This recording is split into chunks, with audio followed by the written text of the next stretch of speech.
صدیاں تئیں کوئی کار دے ہو جئی کر جا فکر بڑے کرے یاد زمانہ صدیاں تئیں کوئی کار دے ہو جئی کر جا چھڈو مرنا جگہ دیا سجنا تے سونے رب دے سجن تے مر جائے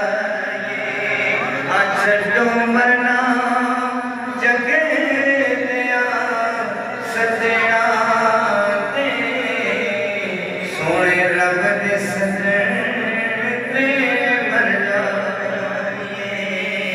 کرے یاد زمانہ صدیاں تئیں کوئی کار دے ہو جئی کر جا سبحان اللہ سبحان اللہ سبحان اللہ۔ حاضرین محترم، اللہ جل مجدہ کا بے پناہ لطف و کرم احسان عظیم ہے کہ اس نے اپنی کائنات رحمت میں سے سب سے بڑی رحمت عطا کی اور کائنات فضل میں سے سب سے بڑا فضل ہمیں عطا کی اور کائنات نعمت میں سے اپنے سب سے بڑی نعمت ہمیں عطا کی۔ سبحان اللہ آج سبحان اللہ۔ ہم اللہ کی اس نعمت کبریٰ اور نعمت عظمیٰ کے میلاد پاک کی اس محفل میلاد کے اندر حاضر میں دل کی اتھا گہرائیوں سے مبارکباد پیش کروں گا اور صدہا مبارکبادی کے مستحق ہیں جناب محترم حضرت علامہ مولانا محمد طارق صابری صاحب اور تمام خوش نصیب منتظمین اور معاونین کہ جنہوں نے حضور علیہ السلام کی اس محفل میلاد مصطفیٰ کے لیے اور اس کے انعقاد کے لیے کوشش اور سعی کی سبحان اللہ۔ اور بڑی خوبصورتی کے ساتھ بڑی محبت اور اپنائیت کے ساتھ حضور کے ذکر پاک اور حضور کی میلاد پاک کی اس مجلس کو سجایا۔ اللہ رب العزت ان کے اس محفل میلاد مصطفیٰ کو اپنی بارگاہ میں شرف قبول کرے۔ حاضرین محترم،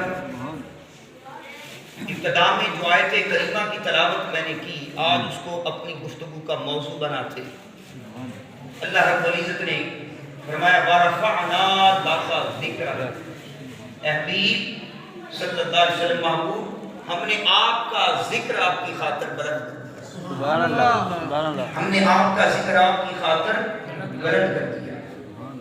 یہ آیت کریمہ آقا علیہ السلام کے ذکر پاک کی بلندی کے عنوان کو جس انداز کے ساتھ بیان کر رہی ہے تو اپنی شان اور اپنی نوعیت میں منفرد ہے۔ حاضرین محترم، بتا دوں کہ قرآن مجید کا ایک طریقہ ہے اور اللہ رب العزت کے کلام کا ایک اصول ہے۔ اللہ رب العزت جب متکلم کا صیغہ استعمال کرتا ہے تو کبھی صیغہ واحد میں اپنی بات کرتا ہے اور کبھی صیغہ جمع میں اپنی بات کرتا ہے۔ اللہ پاک جب اپنا ذکر صیغہ واحد میں کرتا ہے تو خود کو میں کہتا ہے۔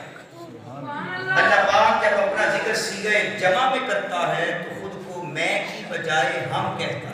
سبحان اللہ سبحان اللہ۔ اور اللہ کی شان یہ ہے کہ وہ خود کو میں کہے یا خود کو ہم کہے، اس کی شان نہ میں سے گھٹتی ہے نہ ہم سے بڑھتی ہے۔ سبحان اللہ۔ وہ گھٹنے بڑھنے سے پاک ہے۔ وہ خود کو میں کہے تب بھی اس کی وہی شان ہے، خود کو ہم کہے تب بھی اس کی وہی شان، اس کو کوئی فرق نہیں پڑتا۔ تو جب اس کو کوئی فرق نہیں پڑتا تو سوال یہ پیدا ہوتا ہے کہ کبھی کبھی وہ اپنا ذکر میں کی بجائے ہم کہہ کے کیوں کرتا ہے۔ قرآن مجید کا اگر مطالعہ کریں تو یہ بات عیاں ہو جاتی ہے کہ اللہ پاک جب اپنا ذکر صیغہ جمع میں کرتا ہے ہم کہہ کر، اس سے وہ